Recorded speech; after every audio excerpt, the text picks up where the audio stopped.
आपल्या सर्वांसाठीच इथे एक खूप आनंदाची बातमी आहे, ती म्हणजे की आता भारत हा आंतरराष्ट्रीय कामगार संघटनेच्या गव्हर्निंग बॉडीचा अध्यक्ष बनलाय. म्हणजे या इंटरनॅशनल लेबर ऑर्गनायझेशनच्या गव्हर्निंग बॉडीवरती जो अध्यक्ष व्यक्ती असेल तो आता एक भारतीय व्यक्ती असणार आहे. तर आज आपण या लेक्चरमधून या संबंधित सर्व माहिती बघूयाच.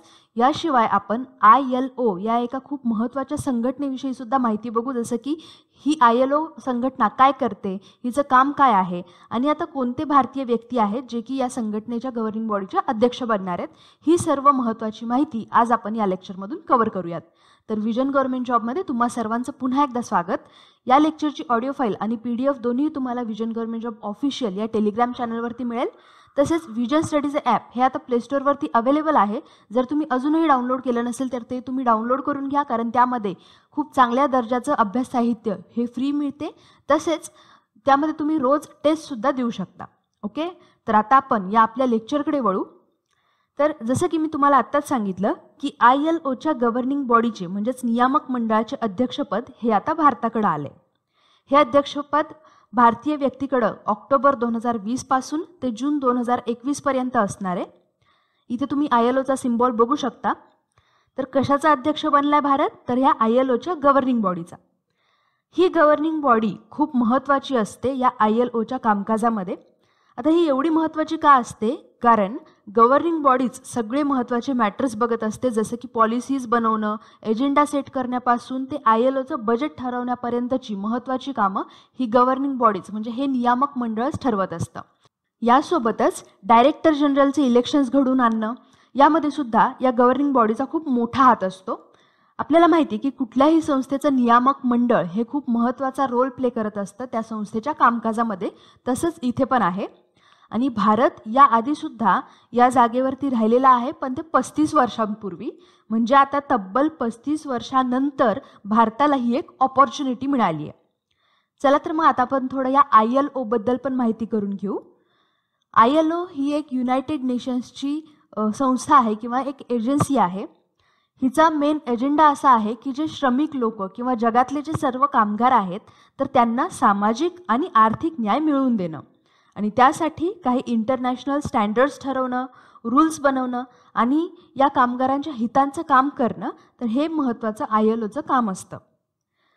तर ILOची स्थापना कधी झाली हे आपल्या परीक्षेच्या दृष्टिकोनातून खूप महत्त्वाचं आहे. ILOची स्थापना ही 1919 मध्ये झाली. पहिल्या विश्वयुद्धानंतर जेव्हा लीग ऑफ नेशन्सची स्थापना झाली त्यासोबतच या ILOची सुद्धा स्थापना झाली होती. आणि त्यानंतर जेव्हा वर्ल्ड वॉर II झालं तर त्यानंतर युनायटेड नेशन्सची स्थापना झाली. ओके, तेव्हा त्याचं नाव होतं युनायटेड नेशन्स ऑर्गनायझेशन्स UNO. म्हणजेच दुसऱ्या महायुद्धानंतर युनायटेड नेशन्सची स्थापना झाली, पण या युनायटेड नेशन्सच्या आधीची ILO ही संघटना आहे. ओके, म्हणून आपण या ILOलाच युनायटेड नेशन्सची सर्वात जुनी संस्था असं म्हणू शकतो. सध्या ILOचे 187 सदस्य आहेत, त्यापैकी 186 देश आहेत आणि एक कुक नावाचं बेट आहे. ओके, असे मिळून टोटल 187 सदस्य आहेत सध्या या इंटरनॅशनल लेबर ऑर्गनायझेशनचे. तर आता या ILOचं म्हणजेच आंतरराष्ट्रीय कामगार संघटनेचं हेडक्वार्टर कुठं आहे हे तुम्ही मला कमेंट करून सांगायचे.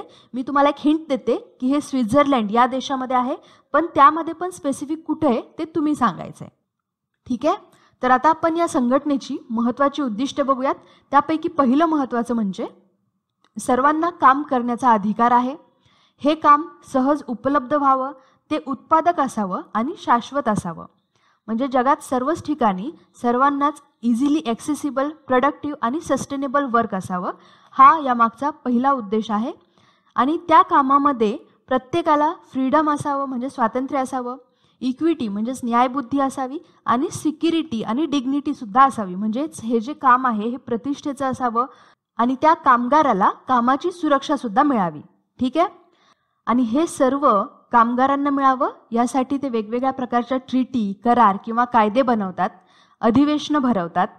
आत्तापर्यंत वेगवेगळे 189 कन्व्हेन्शन्स आणि ट्रीटीज हे या ILOनी घडवलेले आहेत. त्यामधल्या 8 खूप महत्त्वाच्या आणि मूलभूत मानल्या जातात आंतरराष्ट्रीय श्रम आणि मानदंडांच्या तत्वांच्या दृष्टिकोनातून. ठीक आहे, हे 189 ट्रीटीज ह्या भारताने सुद्धा साईन केलेल्या आहेत.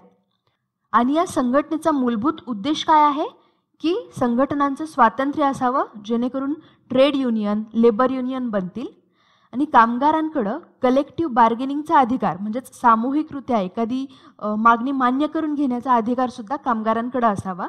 कुणाचंही शोषण होऊ नये किंवा बळजबरीनं कामगारांकडून काम करून घेतलं जाऊ नये, बाल कामगार नसावेत म्हणजेच बाल कामगारांचं निर्मूलन करणं, तर या सगळ्या गोष्टी हे या आंतरराष्ट्रीय कामगार संघटना बघत असतं. ठीक आहे. आता जर एखाद्या देशाने ट्रीटी किंवा रिपोर्ट्स साईन केले म्हणजे काय असतं, तर प्रत्येक वर्षी त्यांना वार्षिक अहवाल हा द्यावा लागतो. जसं की आम्ही तुमचे सर्व स्टँडर्ड्स आणि नॉर्म्स हे आम्ही मानतो आमच्या देशामध्ये, तर ह्याचा एक अहवाल बनवून ILOला सबमिट करावा लागतो.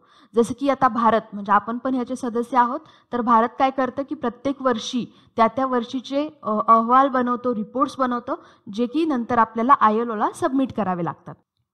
ठीक आहे. तर आता आपण या ILOची रचना समजून घेऊ. ILOचे महत्त्वाचे 3 घटक आहेत. पहिला म्हणजे इंटरनॅशनल लेबर कॉन्फरन्स, दुसरा म्हणजे गव्हर्निंग बॉडी आणि तिसरं म्हणजे international labour office. Governing body ही एक मध्यवर्ती बॉडी आहे, सेंट्रल बॉडी असते या ILOची. हिचं मेन काम काय आहे की एजेंडा सेट करणं ILOचा, ILOचे बजेट सांभाळणं, तसंच डायरेक्टर जनरलच्या निवडणुकांचं काम बघणं. याऐवजी वर्षातून 3दा मीटिंग घडवून आणणं. ह्या 3 मीटिंग मार्च, जून आणि नोव्हेंबर या महिन्यामध्ये होत असतात. ठीक आहे. तर अशी महत्त्वाची कामं ही गव्हर्निंग बॉडी बघत असते या ILOचे. त्याच्यामुळं ही ILOची सर्वात मोठी कार्यकारी संस्था आहे असं म्हणतात. ओके. त्यानंतर हे जे इंटरनॅशनल लेबर कॉन्फरन्स आहे हे कन्व्हेन्शन्स आणि ट्रीटी सेट करत असतात. यालाच इंटरनॅशनल पार्लमेंट ऑफ लेबर असंही म्हणतात, म्हणजेच आंतरराष्ट्रीय कामगार संसद असं मराठीत म्हणतात. आणि तिसरा भाग म्हणजे इंटरनॅशनल लेबर ऑफिस. हे ILOचं रोजचं काम बघण्याचं काम या ऑफिसकडे असतं. याच्यामध्ये जवळपास 2700पेक्षा जास्त अधिकारी काम करतात आणि 150पेक्षा जास्त देशांचे प्रतिनिधी या ऑफिसमध्ये काम करत असतात. यामध्ये भारताचे पण खूप सारे फील्ड ऑफिसर्स आहेत. ठीक आहे. तर अशी असते ही ILOची रचना, ज्यामध्ये गव्हर्निंग बॉडी हा एक खूप इम्पॉर्टंट रोल प्ले करते. तर आता आपण या न्यूजकडे वळू. ते म्हणजे ILOच्या अध्यक्षपदी एक भारतीय व्यक्ती असतील. तर हे कोण भारतीय व्यक्ती आहेत जे की या ILOच्या गव्हर्निंग बॉडीचे अध्यक्ष बनणार आहेत ते आपण बघूयात. तर इथे बघा, ही एक PIBची न्यूज आहे. यामध्ये असं सांगितलंय की भारत आता 35 वर्षानंतर आंतरराष्ट्रीय कामगार संघटनेच्या गव्हर्निंग बॉडीचा अध्यक्ष बनलाय. आणि अध्यक्ष कोण बनणार आहेत, तर एक सिनियर IAS ऑफिसर आहेत. ते म्हणजे अपूर्व चंद्रा, जे की मिनिस्ट्री ऑफ लेबर अँड एन्व्हायरमेंटमध्ये आधी सेक्रेटरी सुद्धा राहिलेले आहेत. तर हे नाव लक्षात ठेवा. परीक्षेच्या दृष्टिकोनातून हे एक खूप खूप जास्त महत्त्वाचं नाव आहे, कारण हे पद आपल्याला 35 वर्षानंतर भेटले, जे की हे व्यक्ती अपूर्व चंद्रा सांभाळणार आहेत. ठीक आहे. म्हणून आता आपण अपूर्व चंद्रा यांच्याबद्दल पण थोडी माहिती करून घेऊ. अपूर्व चंद्रा हे 1988च्या बॅचचे महाराष्ट्र कॅडरचे एक सिनियर IAS ऑफिसर आहेत. याआधी ते 7 वर्ष भारताच्या ministry of petroleum and natural गॅसमध्ये होते. या व्यतिरिक्त ते आपल्या महाराष्ट्र सरकारच्या इंडस्ट्रीजचे सुद्धा प्रधान सचिव म्हणून राहिलेले आहेत. म्हणजे महाराष्ट्र सरकारच्या इंडस्ट्रीजचे प्रिन्सिपल सेक्रेटरी म्हणून त्यांनी 2013 ते 2017 पर्यंत काम सांभाळलेले आहे. आणि रिसेंटलीच ते एका खूप महत्त्वाच्या समितीचे अध्यक्ष राहिलेले आहेत. त्या समितीचं नाव होतं द डिफेन्स ॲक्विजिशन प्रोसिजर. तर या समितीचा ड्राफ्ट सुद्धा ह्यांनी बनवलेला आहे. म्हणजे आपण कोणते नवीन डिफेन्स इन्स्ट्रुमेंट्स आपल्या भारतासाठी मागवायचे किंवा आपल्या भारताच्या डिफेन्स सेक्टरमध्ये आपण कोणते इन्स्ट्रुमेंट्स सामील करून घ्यायचे त्यासाठीची ही समिती होती. हे 1 ऑक्टोबर 2020 पासून लागू झाल्या आणि तेव्हापासूनच ते मिनिस्ट्री ऑफ लेबर अँड एम्प्लॉयमेंटचे सचिवपद सुद्धा सांभाळत आहेत. ठीक आहे. आणि आता ते ILOच्या गव्हर्निंग बॉडीचे चेअरमन बनलेत.